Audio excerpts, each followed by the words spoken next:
안녕하세요, 여러분들. 자, 오늘은요, 워드 프로세서 필기 강의 세 번째 강의죠. 워드 프로세서 인쇄 기능에 대해서부터 설명을 드리겠습니다, 여러분들.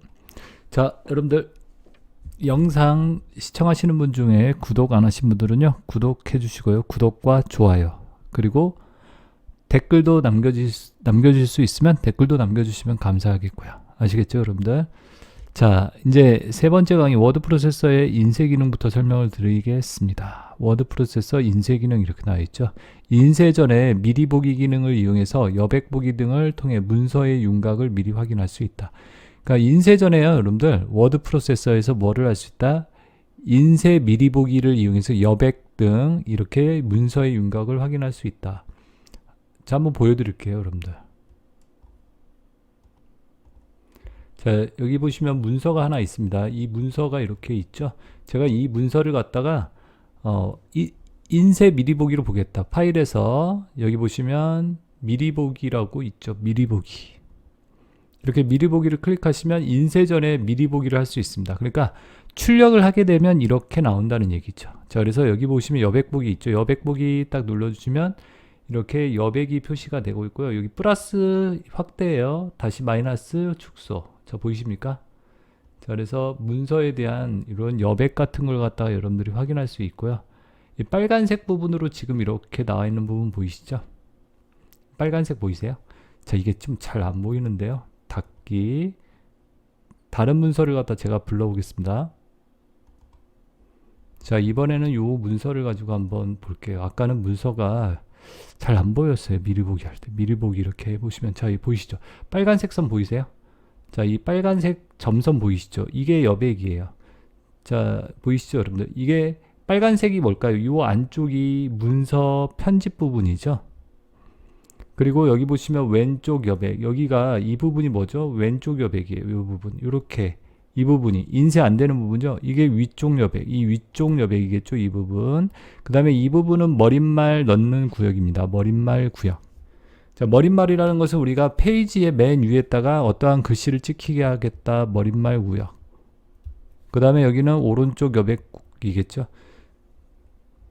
자, 그래서 여러분들이 보시면 이렇게 미리 보기를 통해서 여백 같은 경우를 갖다가 이렇게 확인해 볼 수 있다는 얘기죠. 자, 이해되셨습니까, 여러분들? 그래서 인쇄하기 전에 이렇게 미리 보기 기능을 이용해서 미리 보는 거. 자, 인쇄 미리 보기. 그래서 문서 윤곽을 확인할 수 있다. 자, 모아 찍기 기능을 갖다가, 자, 인쇄 기능에서 또 뭐가 있냐면요. 여러분들, 인쇄 기능에 모아 찍기 기능을 하면 한 장에, 문서 한 장에 여러 페이지를 인쇄할 수 있다.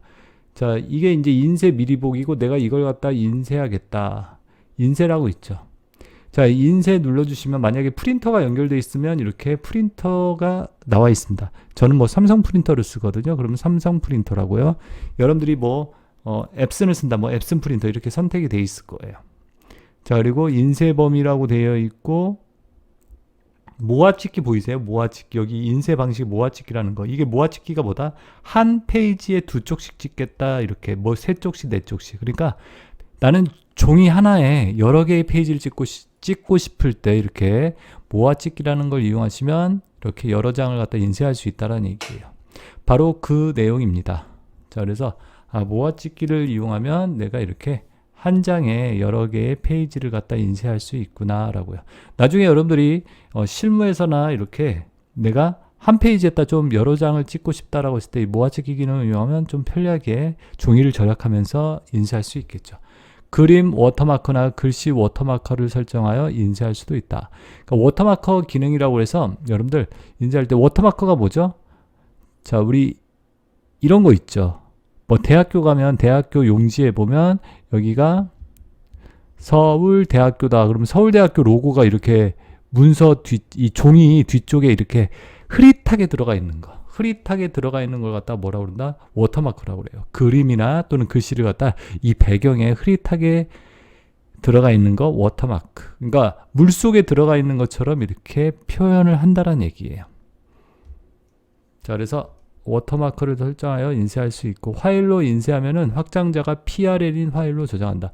그러니까 내가 프린터 종이로 인쇄하지 않고 이걸 갖다 파일로 저장하겠다 그러면 PRN이라는 파일로 저장을 할 수도 있다라는 거. 그래서 인쇄와 관련된 내용들 이렇게 설명을 드렸습니다, 여러분들. 자, 이제 그 다음 내용 볼게요. 자, 그 다음 내용은요, 여러분들 보시면, 자, 오른쪽으로 조금 이동해서, 자, 이렇게 내용이 안 나와서요, 보여드릴게요.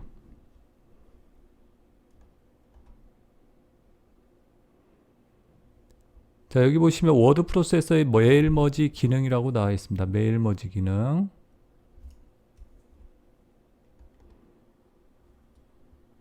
자, 이번 내용은요, 워드 프로세서의 메일 머지 기능이라고 나와 있습니다.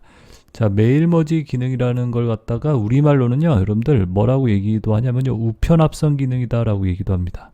우편 합성 기능. 메일 머지를 갖다가 다른 말로는 우편 합성.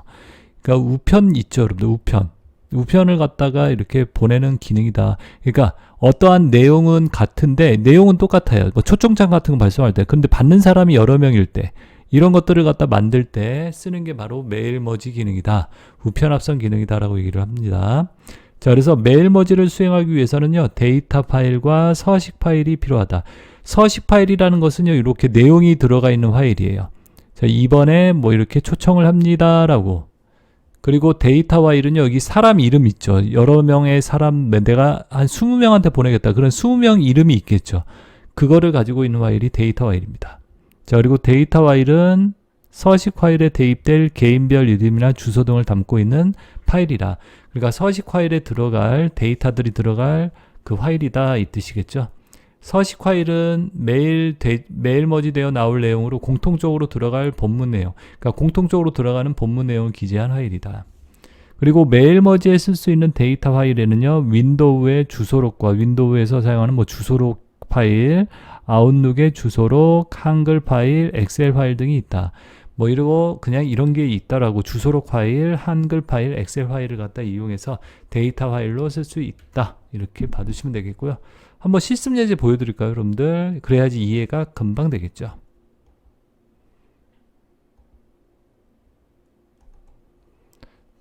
자, 보시면 이게 지금 제가 보여드리고 있는 게 데이터 파일이에요. 메일 머지 데이터 파일이다 라고 생각하시면 됩니다. 그러니까 공통적으로 어떤 내용, 들어가 있는 내용을 갖다가 얘기하는 겁니다. 이게 데이터 파일. 아니, 데이터 파일이 아니라 서식 파일이에요. 서식 파일. 제가 잘못 말씀드렸는데 서식 파일. 공통적으로 들어갈 내용들. 1번 이렇게 돼 있죠. 뭐뭐님께 1번 1 돼 있고 규환님께 2024년 5월 1일 당신은 워드 자격증을 취득하셨습니다. 기분이 좋죠, 여러분들. 자격증을 취득했다라고 그러니까 여기 이제 사람 이름이 들어가는 거예요. 김 누구누구, 이 누구누구, 박 누구누구, 조 누구누구, 그죠? 장 누구누구 이런 식으로. 자, 이게 서식 파일. 그 다음에 여기 서식 파일에 들어갈 사람 이름이 있어야겠죠. 자, 보이십니까? 이게 이제 사람 이름이에요. 박찬호, 박셀리 뭐 이런 식으로 4명의 사람 이름을 넣어봤습니다. 이 이름 뭐냐면요, 필드의 개수예요. 필드의 개수가 무슨 말이냐, 여기 1이라고 돼 있는 거 이 부분이 필드라고 그래요. 여기에 이제 뭐가 들어간다? 사람 이름이 들어간다는 거예요. 그 필드의 개수 1이라고. 여기 한 군데밖에 없죠. 만약에 2군데 있으면 2라고 해주시면 되고요. 자, 우선은 제가 이렇게 만들어 놨습니다, 여러분들. 그리고 우선 화면을 지울게요. 자, 됐죠. 그리고 이제 메일 머지를 만들어 볼 건데요. 도구에서 메일 머지 만들기라고 있거든요. 이거 클릭하시고, 자, 자료 종류로는 주소록 보이죠? 아웃룩 주소록, 한글 엑셀 파일, dbf 파일이다라고 해서 5가지를 쓸 수 있다라고 돼 있고, 출력 방향으로는 프린터로, 화면으로, 파일로, 메일로 이렇게. 프린터로 하면 종이로 인쇄돼서 나오겠죠. 화면으로 하면은 화면에서 볼 수 있게. 자, 그래서 저는 화면으로 했고요. 여기서 한글 파일로 내가 선택을 하겠다, 자료. 그래서 여러분들이 한글 파일을 갖다 이렇게 선택을 해주시면 되고요. 이렇게. 그리고 만들기 이렇게 하시면 여기 보이세요? 박찬호 규야. 아까 제가 썼던 거 있죠? 첫 번째 사람 박찬호라고. 두 번째가 박셀리, 손흥먼, 이강일 이렇게 들어가 있죠? 자, 보세요. 자, 이렇게 첫 번째 사람 나왔죠? 그 다음에 다음 쪽. 여기 보이세요? 다음 쪽 가면 두 번째 박셀리, 또 다음 쪽 누구 나와요? 손흥먼, 그 다음에 그 다음 주 이강일 이렇게. 이게 바로 메일머지입니다. 어떠세요? 이해되시죠? 자, 그러면 내가 이 초청장을 뭐 자격 합격증 이런 합격 내용을 갖다가 100장을 갖다 인쇄하겠다. 사람마다 다 다르게. 그럼 100장을 다 만든다는 거 너무 비효율적이죠. 이렇게 서식 파일을 만들고 아까 사람 이름이 들어가 있는 데이터 파일만 만들어서 이렇게 메일머지를 이용하시면 여러분들이 쉽게 만들어 줄 수 있다는 얘기예요. 자, 그래서 메일머지 기능이 뭔지 이렇게 여러분들 설명을 드렸습니다. 아시겠죠? 메일머지 기능. 여러분들이 실무에서 이렇게 잘 활용하시면 아주 편리하게 사용할 수 있는 기능입니다. 또. 자, 그리고 여러분들 이번에는요. 그 밑에 내용 교정부호의 종류를 갖다가 보겠습니다. 자, 교정부호 나와 있죠. 우리가 이제 문서 같은 걸 교정할 때 쓰는 부호들이겠죠. 종류. 자, 이것도 우리가 일반적으로 뭐 문서 작성하거나 그럴 때는 실제로 쓰지는 않겠죠. 쓰지 않는 것보다 많이 쓰지는 않아요. 근데 시험 문제에서 여러분들 워드 프로세서 실기에서는 이런 것들 나오기도 합니다. 들여쓰기 해라, 내어쓰기 하다, 끌어내리기 하라. 뭐 이런 것도 나오면 이 기호가 뭔지를 갖다 좀 봐두셔야겠죠. 자, 그래서 알아두시면 여러분들이 나중에 교정할 때 많이 쓰일 수도 있으니까. 근데 그렇게 어렵지 않습니다. 한번 잘 보시면요 이해가 충분히 되실 거예요. 첫 번째 들여쓰기 두 줄. 여러분들 항상 알아두셔야 할 게 두 줄이 기준이 된다. 여기 보시면 이렇게 돼 있죠. 두 줄이 기준이 된다고. 한 줄, 두 줄 이렇게. 그러니까 들여쓰기는 뭐다? 이렇게 나와 있는 거 여기로 맞춰라. 아시겠죠? 글씨 이렇게 나와 있는 것들 어떻게 해요? 이 들여쓰기 해라 이 뜻이에요. 반대는 뭘까요, 여러분들? 반대는 내어쓰기. 이게 내어쓰기예요. 자, 내어쓰기 앞으로 나와라. 이렇게 이만큼 들어가 있는 거 이 두 줄로 맞춰라. 자, 이해되셨습니까? 들여쓰기 두 줄이 기준이다라고 이해하시면요. 어떻게 되는지 아시겠죠? 앞으로 나와라, 내어 써라. 그 다음에 이건 뭐다? 끌어올려라. 보이시죠? 이 두 줄로 맞춰야 하니까 끌어올려라. 이건 뭐다? 끌어내려라. 자, 어렵지 않죠, 여러분들? 들여쓰기, 내어쓰기 두 줄이 기준이다라는 것만 생각하시면 됩니다. 자, 그 다음 페이지, 8페이지 보죠. 나머지 이제 교정부호들도 한번 볼게요, 쭉. 그 다음에 여기 돼지꼬리처럼 생긴 거 있죠, 여러분들? 좀 확대해서 보여드릴까요? 이렇게, 그죠? 이렇게 두 줄로 되어 있는 이 돼지꼬리는 삭제하기라고 얘기합니다. 내가 글씨 같은 거 삭제해라. 아시겠죠? 이렇게 글씨 이렇게 있으면 이거 삭제해 주세요. 이렇게. 자, 그 다음에 이어 붙이기는 뭐 한다, 여러분들? 이 글씨를 이어 붙여라. 삭제하기 이렇게 떨어져 있어요. 근데 이거 붙여라. 그러면 이렇게. 이어 붙이기. 그 다음에 줄잇기는 뭐다, 여러분들? 줄을 이어줘라. 이렇게 돼 있죠? 줄잇기. 그러니까 이 줄에 있던 걸 갖다가 대한민국 이렇게 돼 있으면요. 이어 붙이기가 이렇게 된다는 거죠. 이 민국을 뒤에다 붙여라. 아시겠죠? 줄잇기, 이어 붙이기 한 줄잇기, 줄 이어라. 알겠죠? 줄잇기. 그 다음에 이거는 뭐다? 내용 바꾸기. 자, 그래서 삭제. 이걸 갖다 내용을 바꿔줘라. 어떻게? 요렇게 삽입이라고. 삽입하기. 삭제하기 말고 삽입하기라고 바꿔줘라. 내용 바꾸기. 그 다음에 이거 표시죠 있죠? 이렇게 줄 간격 띄우기. 대한하고 민국하고 한 줄 띄워라. 줄 간격 띄우기. 자, 그 다음에 여러분들 이게 삽입하기 나와 있죠? 삽입하기 지금 이 기호가 이게 잘 안 보이는데 이렇게 돼 있는 거예요. 이렇게 삽입하기. 대한민국. 여기에다가 글씨를 넣겠다. 이렇게 대한독립민국 뭐 이런 식으로 예를 들어서. 알겠죠? 그리고 이거는 뭐다? 사이 띄기. 이렇게 글자와 글자 사이 띄어라. 이거는 뭐다? 줄 바꾸기라고 그래요. 계단 모양. 보이시죠? 줄 바꾸기. 대한민국 이렇게 돼 있으면요. 이렇게 줄을 바꿔라. 그러니까 어떻게 된다? 이렇게 하면요. 대한 이렇게 돼 있죠. 그럼 줄 바꾸기. 대한민국. 민국을 갖다가 다음 줄로 바꿔줘라. 줄 바꾸기. 자리 바꾸기 이렇게 돼 있죠. S자 뒤집어진 거죠. 자, 자리 바꾸기. 그래서 대한민국. 자, 보시면 요렇게. 그럼 어떻다? 민국을 앞으로 오게 하고 대한이 뒤로 가게 하라. 이렇게요. 그 다음에 여기 교정 취소 이렇게 돼 있죠. 이거 첫 번째 걸로만 외워두시면 됩니다. 교정을 취소해라. 다시 원래대로. 자, 그래서 이게 다 교정부호인데요. 어때요, 여러분들? 이렇게 한 번씩 딱 보시니까 이해가 되시죠? 자, 그래서 교정부호 이렇게 지금 설명을 드렸고요. 교정부호도 시험 문제에 이렇게 잘 나왔던 부분이니까 한 번씩 보고요. 자, 그래서 제가 교정부호 이렇게 설명을 드렸습니다. 자, 여러분들 이번에는요, 컴퓨터의 화면 표시 방식 형식이라고 있죠. 컴퓨터에서 화면을 표시하는 방법에 텍스트 방식과 그래픽 방식이 있습니다. 텍스트 방식은요, 말 그대로 문자, 텍스트를 갖다 표시할 때 쓰는 방식으로, 우리 이런 문자 같은 거 표시하는 것은 뭐 검정색에다가 간단하게 점만 찍어주면 되겠죠. 여러분들 이 점을 갖다 이렇게 뚝뚝뚝뚝 이렇게 찍어가지고 어떻게 돼 있어요, 여러분들? 이렇게 표시하겠죠. 이렇게 제가 보이시죠? 제가 이렇게 점을 찍는 거, 이런 게 이제 텍스트 방식이에요. 이렇게 처리 속도가 빠르며 기억 공간을 적게 차지하는 특징을 가지고 있다. 그렇겠죠? 자, 그래서 텍스트 방식의 특징. 그래픽 방식은요, 그림을 그리듯이 화면에 표시한다. 자, 그래서 텍스트 방식은 이게 도트 방식, 점을 찍어서 이렇게 한다라고 얘기도 합니다. 근데 그래픽 방식은요, 이 글씨를 만드는 데 있어서 그래픽, 그림을 그리듯이 이렇게 그린다. 그래서 여러분들 이렇게 점을 찍어서 선이나 선분을 이용해서 이렇게 그림을 그리듯이 쭉 이렇게 그리는 방식이 뭐다, 여러분들? 그래픽 방식. 글자체가 다양할 수 있다. 이 그래픽 방식 같은 경우는요, 글자체가 다양합니다. 여러 가지 우리 글자체들 많이 사용하고 있죠, 여러분들. 굴림체, 궁서체, 그죠? 여러 가지 글씨체들 많이 쓰고 있잖아요. 우리가 지금 쓰고 있는 건 다 그래픽 방식이에요, 보시면.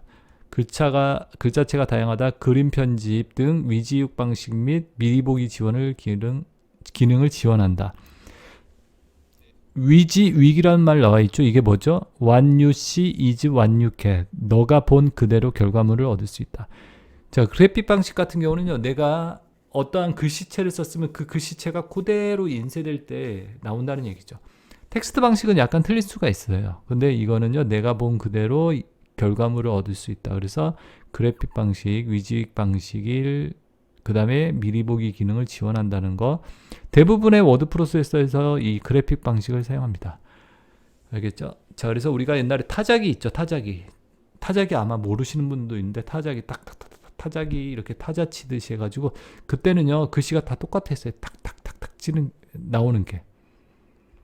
근데 지금은 이제 그래픽 방식을 이용해서 우리가 쓰는 프로그램이나 컴퓨터에 사용하는 게 다 그래픽 방식이다라고 이해하시면 됩니다. 근데 위지 방식 및 미리 보기 지원을 기능을 지원한다. 대부분의 워드 프로세서에서 사용하는 방식이다. 이렇게 간단하게 정리하고 넘어가겠습니다. 다음 이제 위로 올라가 볼게요, 여러분들. 자, 아까 교정부에 있었죠. 문서량과 관련된 교정부호들 이렇게 제가 나눠봤는데요. 이거 여러분들이 한번 봐두세요. 이 증가하는 거, 감소하는 거, 여기 시험 문제에 이렇게 얘는 증가를 한다. 이 교정부호는 이거는 감소를 시킨다라고 이렇게 이해하시면 됩니다.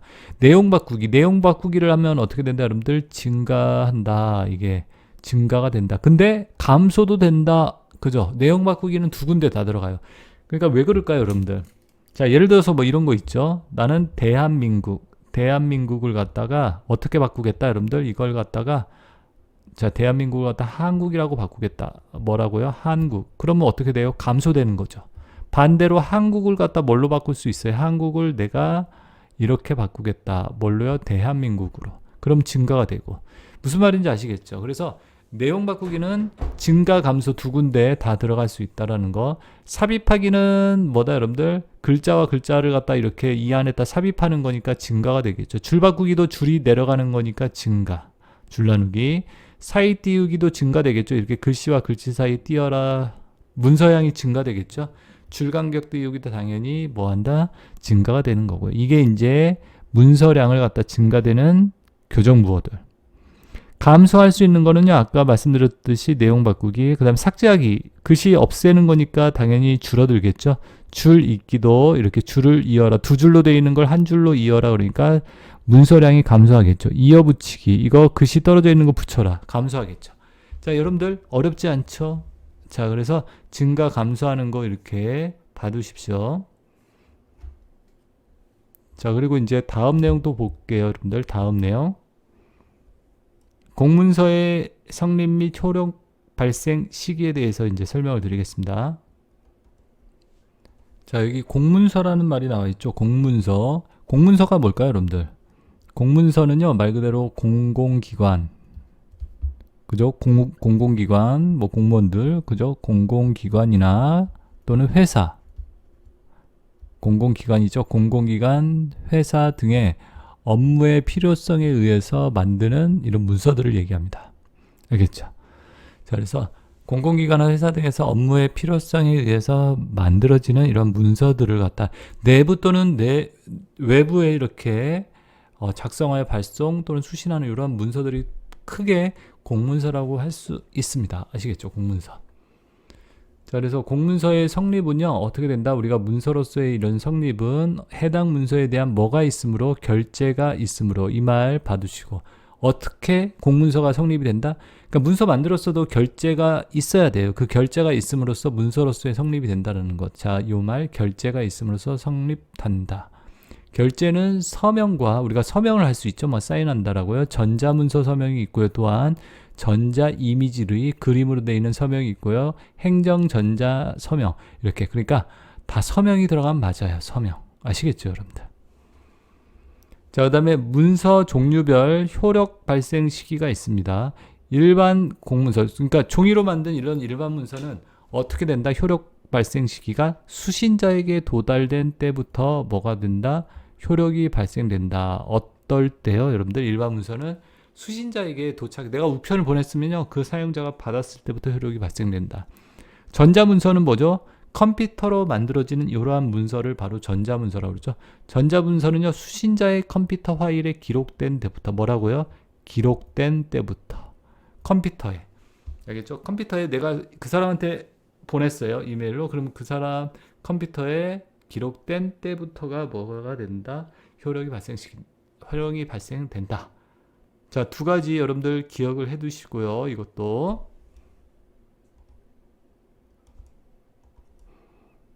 자, 그 다음 이제 다음 거 내용 쭉 볼게요.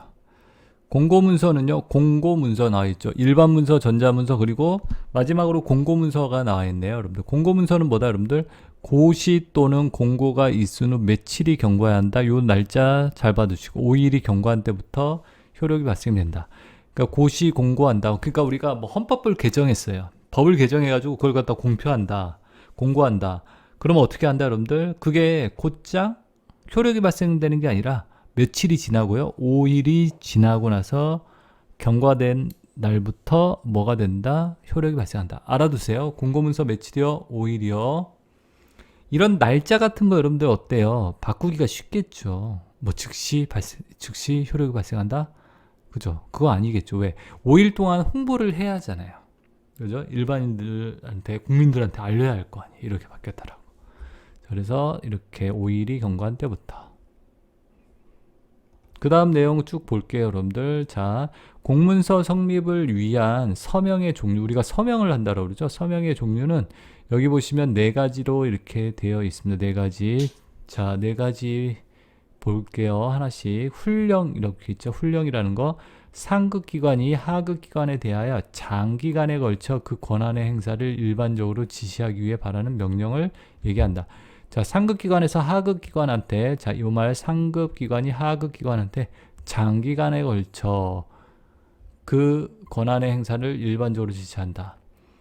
자, 알겠죠? 훈령은 상급기관이 하급기관에게, 그러니까 본사에서 지사로 이렇게 하겠죠. 자, 이번 달 5월 달까지 5월 1일부터 5월 30일까지 뭐 한다, 여러분들? 세일 행사하세요. 이런 식으로. 자, 그래서 상급기관이 하급기관, 상급, 하급, 장기간. 요 말. 요렇게 외워두시면 상급, 하급, 장기간이구나. 장기간에 걸쳐 어떤 지시를 내리는 문서구나. 그게 뭐라고요? 훈령. 지시는 뭐다? 상급기관이 직무상 권한이나 하급기관의 문의에 의하여 하급기관에 개별적이고 구체적으로 바라는 명령을 갖다 뭐라 그런다? 자, 요 말 개별적이고 어떻게 구체적으로 바라는 명령.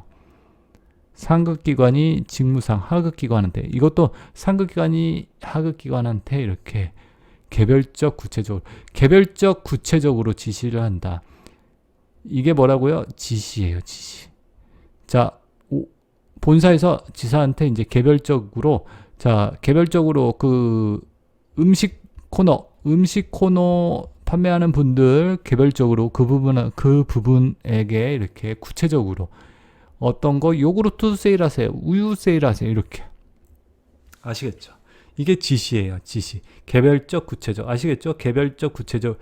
우리 문제는요, 답을 찾는 거니까 여러분들이 이렇게 특징적인 단어만을 기억하시면 어떻게 한다? 답을 찾는데 문제가 없습니다. 아시겠죠, 여러분들? 세 번째, 예규 나와 있죠? 그 다음에 여러분들 예규라고 나와 있죠? 예규는요, 행정사무의 통일성을 기하기 위해서 반복적인 어떤 행정사무의 처리 기준을 제시하는 법규 문서 외의 문서를 얘기한다. 자, 이거는요, 이 말을 봐두시면 되세요. 반복적인 행정사무 처리의 기준을 제시한다. 그러니까 우리가 반복적으로 어떤 행하는 행위들이 있겠죠. 그런 것들을 갖다 이렇게 만들어 놓는 거예요. 그런 것들을 뭐라고 그런다? 예규라고 얘기한다. 알겠죠? 행정사무의 통일성을 기하기 위해서, 그러니까 예를 들어서 내가 어디에서 어디로 그 발령을 받는다. 그러면 뭐를 꼭 해야 한다라고, 이런 것들 반복적으로 하는 것들이 있잖아요. 어떤 통일성을 기하기 위해서 그런 것들을 갖다 제시해 놓는 걸 갖다 바로 예규다라고 볼 수 있겠죠. 자, 요 말 여러분들이 특징적인 말 기억하시면 되는데, 반복적인 행정사무와 처리 기준을 갖다 제시한다. 이게 뭐라고? 예규다. 자, 그 다음에 일일 명령, 당직 출장, 시간외 근무, 휴가 등 일일 업무에 관한 명령이다. 자, 오늘 누구누구 당직입니다. 오늘 출장입니다. 이렇게요. 아시겠죠? 뭐 시간에 근무를 해야 합니다. 누구누구 뭐 이런 식으로 휴가를 가야 합니다. 휴가 좋죠. 자, 이런 것들을 일일 명령이다라고. 자, 서명의 종류, 그래서 이렇게 여러분들이 훈령, 지시, 예규, 일일 명령 각각의 특징들 이렇게 구분해 줄 수 있겠죠, 여러분들?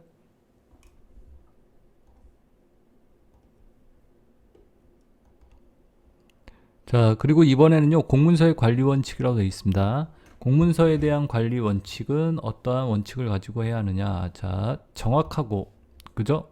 공무상 쓰이는 문서, 회사나 공공기관에 사용하는 문서니까 정확해야겠죠? 신속 처리가 돼야 하고, 정확성과 신속성, 그리고 용이성, 경제성을 가져야 한다. 자, 4가지 원칙이 있다라는 거. 자, 한 번씩 읽어보면 되겠죠. 정확해야 한다, 신속해야 한다, 용이하게 처리가 돼야 한다, 경제적이어야 한다. 그죠? 자, 그리고 문서의 편철량은요, 우리 편철한다 그러죠. 문서를 갖다 이렇게 묶는 거. 그죠? 자, 그래서 100매 이내를 갖다 원칙으로 한다. 양이 많을 경우 2권 이상으로 나눈다라는 거. 오른쪽으로 쭉 가서 이제 위의 내용들도 볼게요, 여러분들. 자, 편철 순서는요, 위쪽부터 표지가 들어가고요. 우리 편철할 때 표지 새긴 목록, 그 다음에 발생 일자 순으로 끼워서 편철한다. 자, 이런 내용들은 그냥 이렇게 한 번씩 읽어보는 걸로 여러분들이 하시면 되겠고요. 전자문서는 컴퓨터 파일로 보존하되, 그죠? 컴퓨터 파일로. 우리 문서를 만드는 거니까 컴퓨터에서. 보존기간이 주 연구 이상인 문서는 마이크로필리마로 보존한다. 마이크로필름이라고 해서 자, 그래서 이렇게 필름, 우리 지금 필름을 안 쓰거든요, 여러분들. 근데 이런 게 있다라고만. 우리 필름이라고 해서 옛날에 사진기를 갖다가 필름에 이렇게 기록을 하고 그랬죠. 마찬가지예요. 컴퓨터 우리 파일들을 갖다 이렇게 필름에 기록할 수 있는 장치인데요.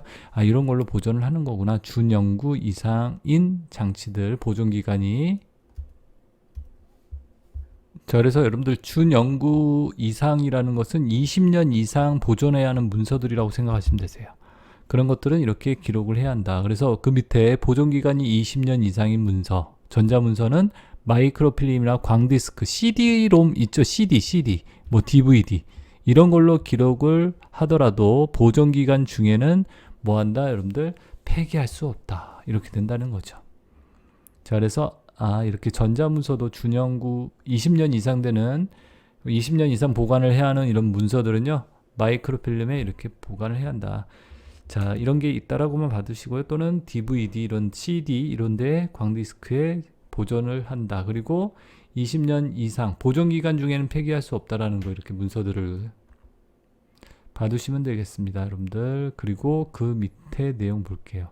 공문서 처리의 4원칙이라고 되어 있습니다. 공문서를 처리하는데 4가지의 원칙이 있는데 그 4가지의 원칙도 한번 봐두겠습니다. 직일 처리의 원칙을 갖는다. 그러니까 어떤 공문서 처리가 되면요, 그 직일, 그 하루에 다 처리될 수 있도록 한다. 책임 처리의 원칙, 당연히 책임을 가지고 처리를 해야겠죠. 법령 적합의 원칙, 행정개통 처리의 원칙 4가지겠죠. 즉일, 즉시 처리, 책임 처리, 법령 적합의 원칙, 행정개통. 행정개통에 따라서 처리가 돼야죠. 자, 그래서 공문서 4원칙 이렇게 있다라는 거 어렵지 않죠. 즉시, 책임, 법령 적합해야 하고 행정개통에 따라서 원칙적으로 처리가 돼야 한다라는 거. 그리고 그 밑에 내용은 이제 공문서 작성에 대한 내용이 나와 있습니다. 공문서 작성. 자, 보시면요. 공문서 작성. 문서에서 날짜 표기 시 연, 월, 일 글자를 생략하고 온점을 찍어 표시한다. 공문서에서는요. 연월일 2024년 점 5월 4일 뭐 이런 식으로 0504 이런 식으로 표시를 한다는 얘기예요. 온점을 찍어서. 아시겠죠, 여러분들? 시작 인사말은 본문에 간단히 기재하고요. 문서의 두문은 머리 두자 이 앞부분에다 행정기관명 수신자를 갖다 입력한다. 무슨 뭐 기관명이 있죠. 행안부 뭐 이런 식으로 수신자 입력하고요. 받는 사람 전하고자 하는 내용은 간결하고 명확하게 본문에 작성한다. 자, 이런 식으로 공문서 작성의 원칙이 있습니다. 공문서 부분은 내용은 많은데요. 실질적으로 문제가 그렇게 많이 나온다고 볼 수는 없어요. 여러분들 한 2-3문제 이런 식이 나온다라고 생각하시면 되니까요. 부담 없이 이렇게 한 번씩 읽어보시고 여러분들이 시험을 보러 가셔도 될 겁니다. 자, 그 다음에 공문서의 끝 표시에 대한 설명. 첨부물이 없이 본문이 끝났을 때는 내가 첨부할 게 없다. 그러면 어떻게 된다, 여러분들? 본문 내용의 마지막 글자에, 본문 내용에서 마지막 글자 있죠? 한 글자, 이타. 그러니까 2칸 띄우라는 거예요. 2칸 띄우고 첨부물이 없을 때 끝 표시라고 한다.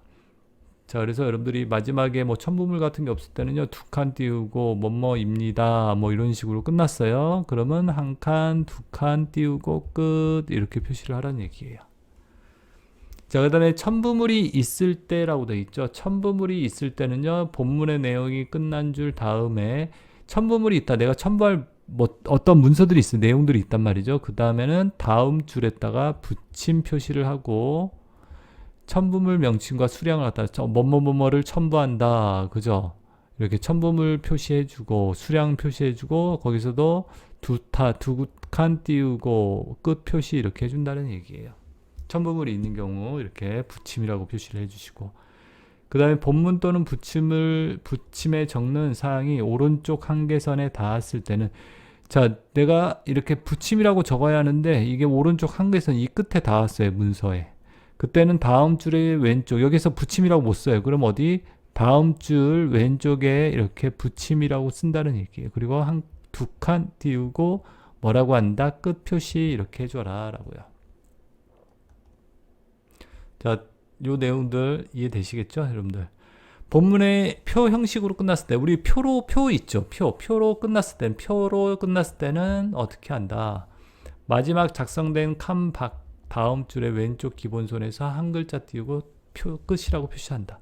그러니까 표 있죠? 표 만들어서 이 표에서 끝났어요.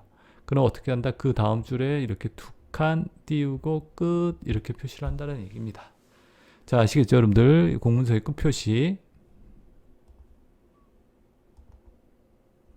자, 그 다음에 문서 관리에 대한 설명이라고 되어 있죠. 문서 관리하는 거에 대한 설명인데요.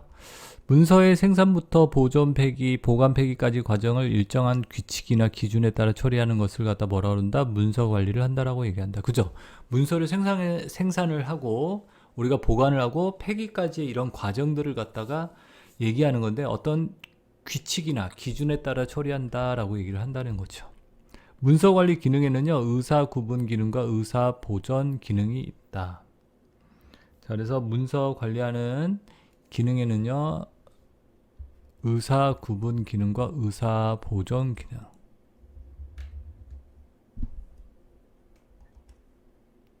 자, 그래서 여기서 의사라는 것은 어떤 내용들을 생각하시면 되세요. 어떤 내용들을 구분하고 그 내용들을 보존한다.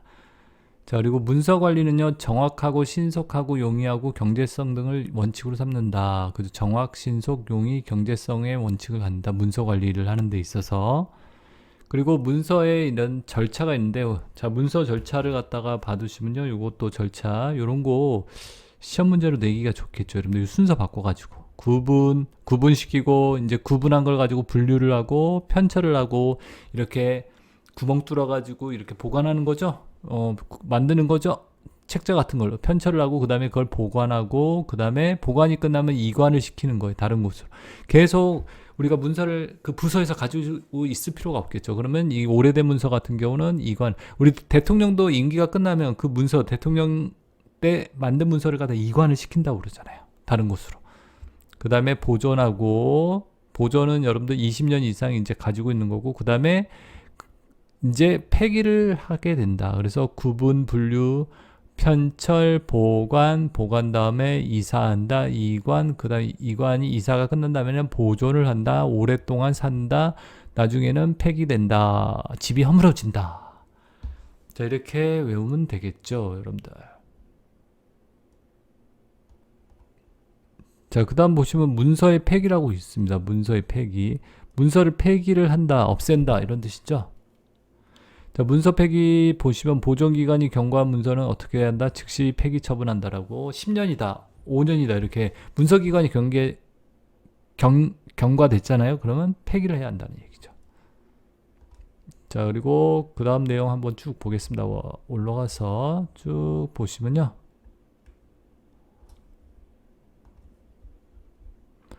비밀 문서 있죠. 아주 이거 비밀스러운 문서다. 어떻게 한다 그러면 반드시 문서 세단기, 문서들 막 이렇게 잘게 쪼개는 장치 있죠. 문서 세단기를 이용하여 이용하거나 폐기 전문 업체를 이용해서 없앤다. 문서를 폐기할 때는 보존 문서 기록 대장에 폐기 사실을 기입하고 폐기인을 날인을 한다. 자, 그래서 언제 무슨 문서를 폐기했다 또는 폐기 사실을 갖다가 기입하고 폐기를 했다라고, 그 다음에 폐기인을 갖다 날인을 한다. 이렇게 사인을 한다. 누가 폐기했다. 사무적인 업무에서 검토는 필수적이다. 라고 이렇게 되어 있습니다. 문서 폐기와 관련된 이런 내용들 설명을 드렸고요. 그 다음 내용들, 문서 파일링 방법. 자, 이번에는 문서 파일링 방법이라고 나와 있죠. 자, 문서를 갖다 한마디로 분류하는 방법이다 라고 생각하시면 되십니다. 문서 파일링 방법에는요, 번호별 분류법이 있다. 그러니까 번호를 갖다 이용해서 분류하면 보안이나 기밀 유지. 이렇게 번호를 그냥 붙이는 거예요. 1, 2, 3, 4 이렇게. 그러면 여러분들 기밀 유지나 유용, 그죠? 어떤 기밀 유지, 이 번호가 뭐를 뜻하는지 모르니까 그냥 번호를 붙였으니까 여러분들이 그런 비밀 유지에 좋다라고 생각을 하시면 되겠죠. 그리고 무한 확장이 가능하다. 잠시만요, 여러분들. 제가 이렇게 잘 보이시죠? 자, 그래서 이러한 특징을 갖는 게 이제 번호별 분류법이다.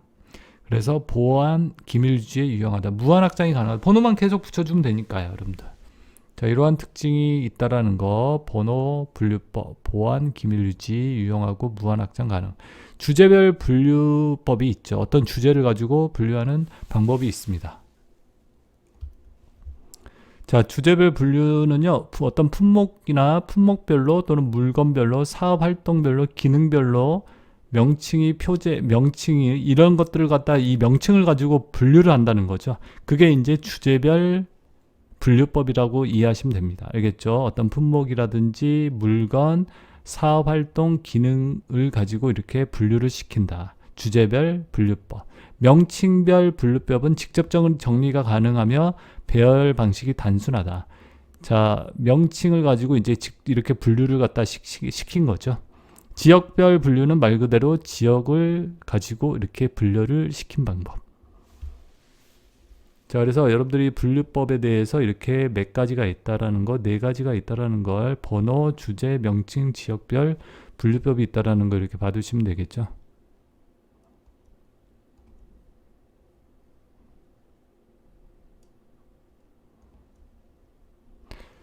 자, 그 다음에 여러분들 전자출판의 특징이라고 있죠. 컴퓨터를 이용한 출판을 갖다가 뭐라고 그런다? 여러분들 전자출판이라고 얘기합니다. 컴퓨터를 이용한 이런 출판을 갖다 전자출판이라고 얘기해요. 자, 그래서 저장 매체의 일부가 손상되어도 전체 자료를 갖다 확인하지 못한다. 이게 전자출판의 특징이겠죠. 자, 그래서 여러분들이 USB를 갖다가 이렇게 보관하고 있는데 USB가 일부분이 손상이 되었어요. 그러면 이거 일부분만 없어집니까? 아니죠. 전체가 다 없어지죠. 그래서 이러한 특징을 갖는다라는 거죠.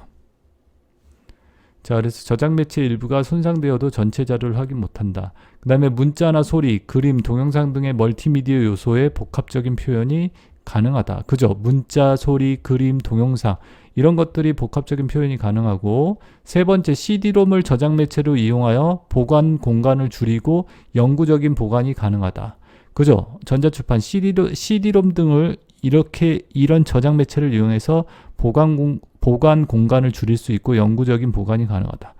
컴퓨터 통신망을 이용하여 다수의 사용자가 동시에 자료의 사용이 가능하다.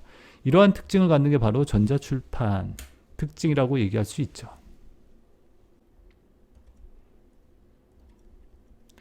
자, 그 다음에 이제 전자출판 관련 용어 있죠. 전자출판 관련 용어.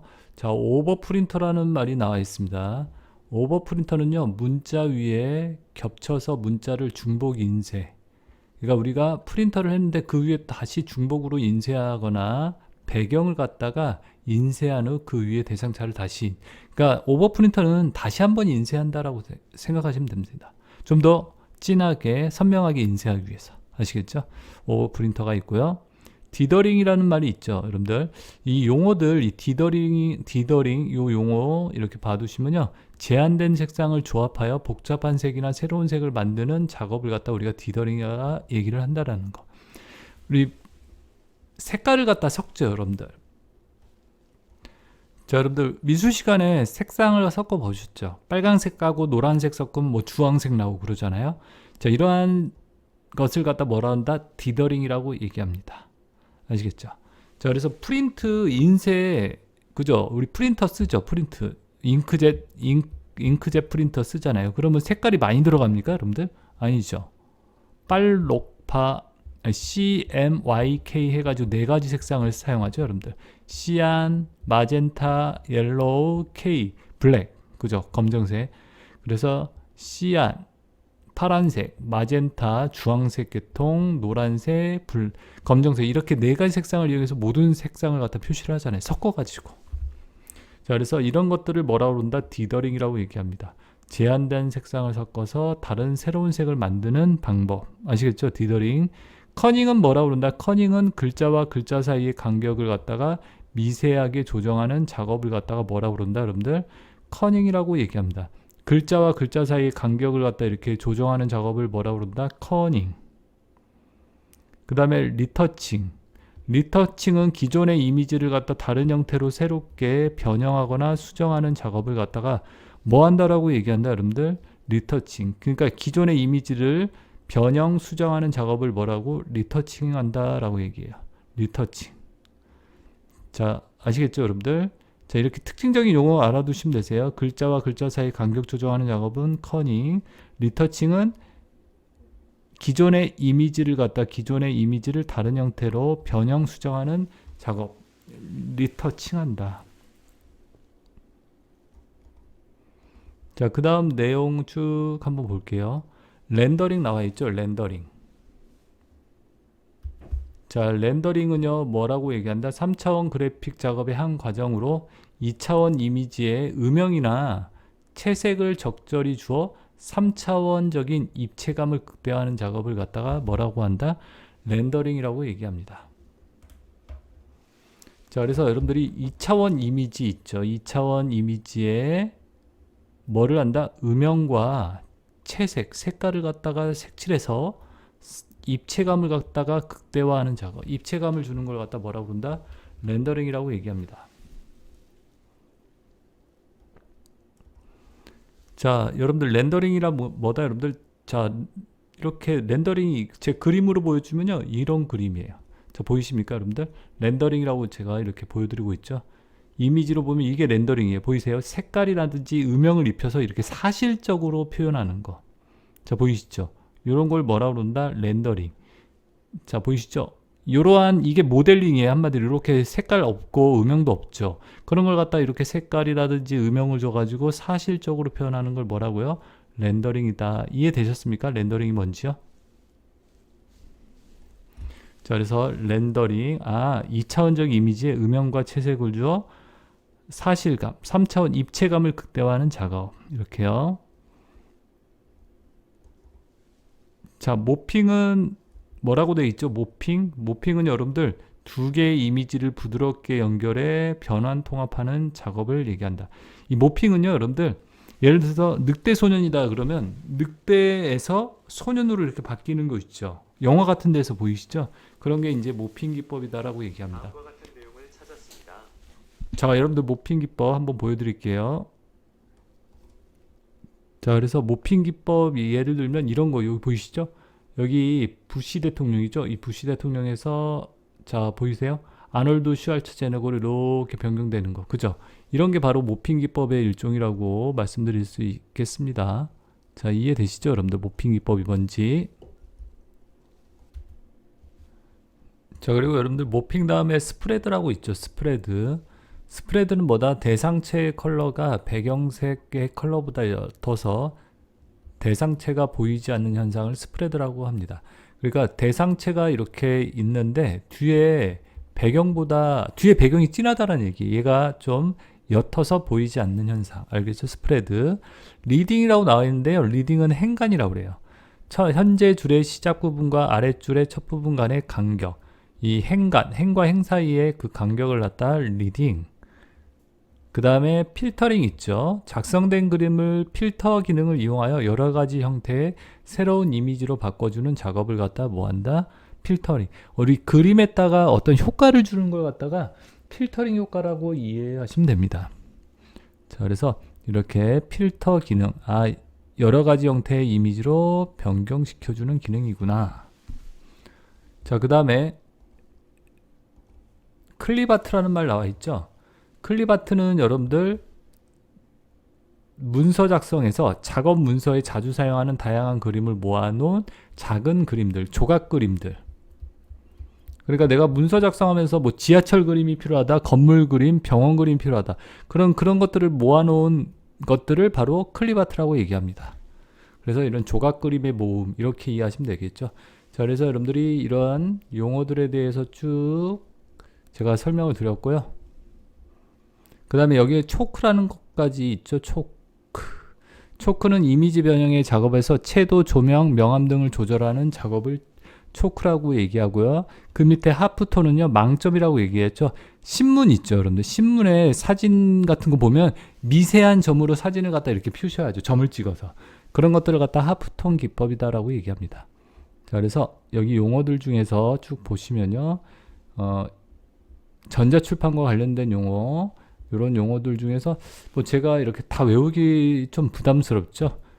디더링이라는 용어, 뭐 커닝, 리터칭, 렌더링, 모핑, 뭐 이런 용어들을 갖다 좀 더 중요하게 다른 용어들보다는 이 용어들을 이렇게 좀 기억하시는 게 좋다라는 거. 시험에서 여러 번 좀 나왔던 내용들이니까요. 이렇게 알아두시면 되겠습니다. 그 다음에 여러분들 전자문서 관리라고 있죠. 전자문서 관리. 자, 전자문서의 결재권자가 전자문서를 열람한 후 전자문서의 서명란에 서명을 하게 된다. 그리고 행정기관이 전자이미지 관리는 처리과의 기관자가 찍는다. 전자결제 시스템을 사용하면 표준 서식으로 정해진 문서만 사용을 해야 하고요. 전자문서의 효력은요, 수신자의 컴퓨터 파일에 등록된 부터 발생한다. 여기서 이제 네 가지 중에 요거가 중요합니다. 전자문서의 효력은 언제 발생한다, 여러분들?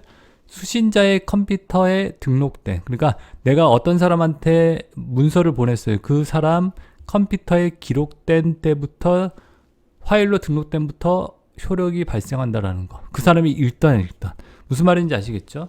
자, 그래서 전자문서 관리의 효력 요거 봐두시고요, 여러분들. 자, 그 다음에 전자문서 용어라고 나와 있죠? 전자문서 용어도 한번 보겠습니다. 전자문서 용어 EDI라고 나와 있는데요. 전자문서 교환이라고 얘기합니다.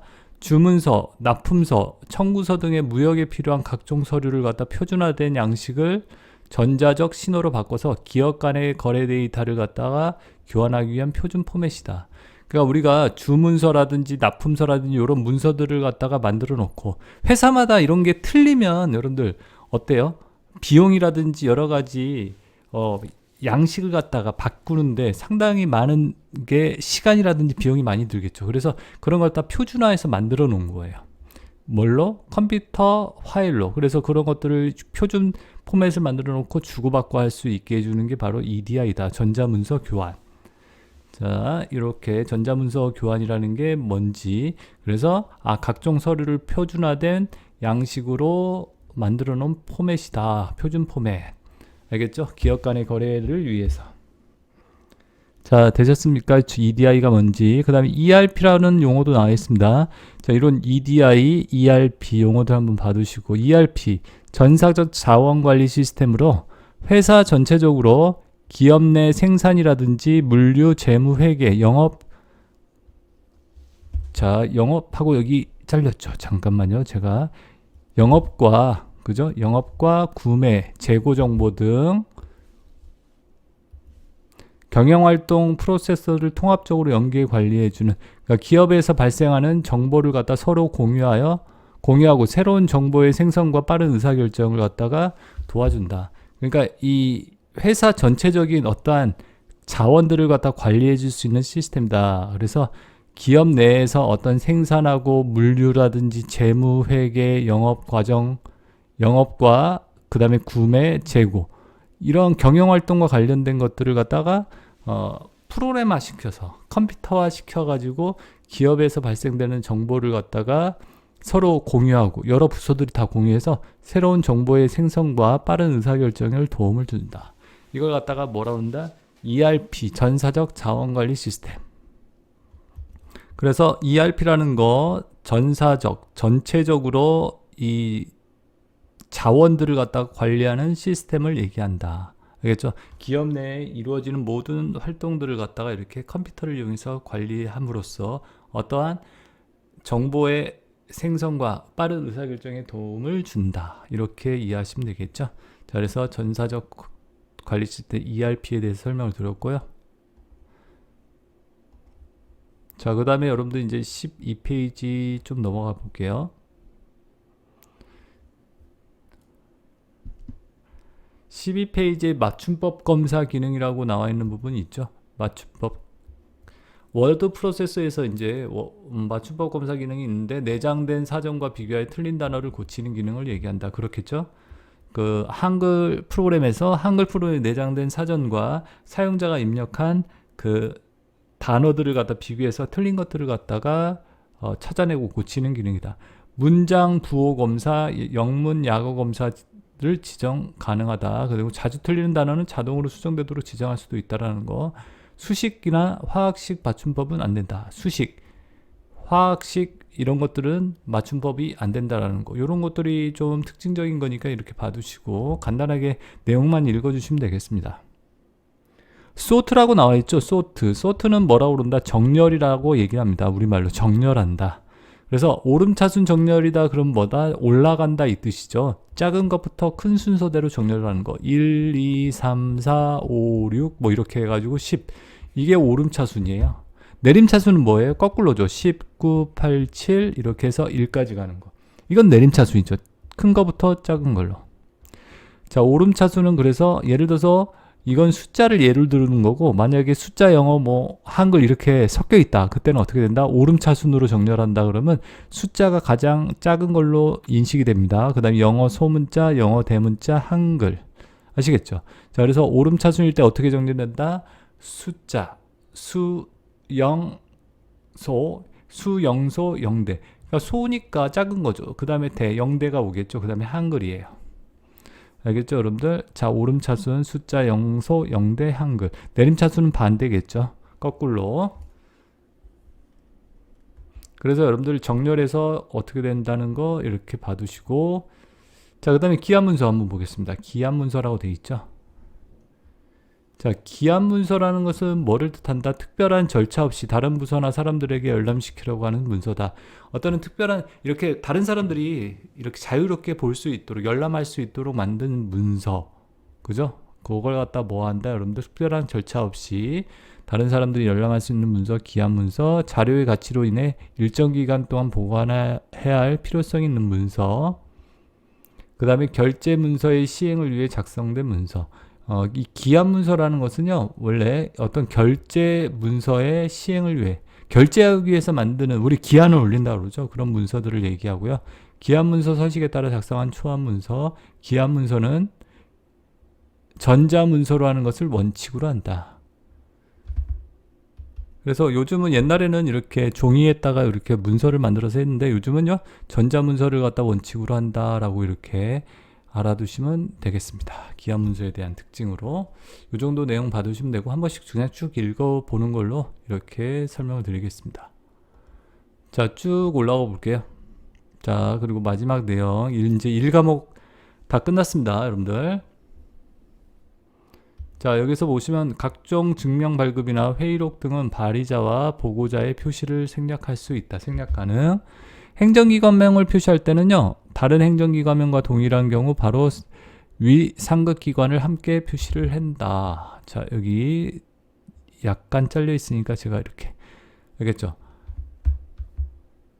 자, 그래서 행정기관명을 표시할 때는 다른 행정기관명과 동일한 경우, 이름명이 동일하다. 이름이 동일해요. A반, A반. 그러면 대한민국 A반, 뭐 이런 식으로 상급기관명을 함께 표시를 해줘야 한다는 얘기죠. 당연하겠죠.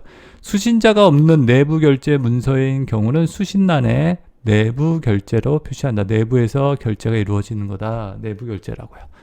자, 이렇게 해서 여러분들 1과목 워드 프로세서 용어 및 기능에 대해서 이렇게 알아봤습니다.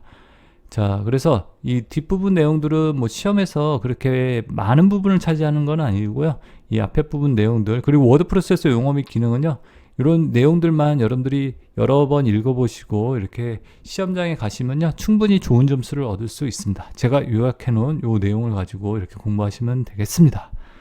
자, 그리고 여러분들 구독 안 하신 분들은 구독, 좋아요, 그리고 댓글도 많이 남겨주시고요.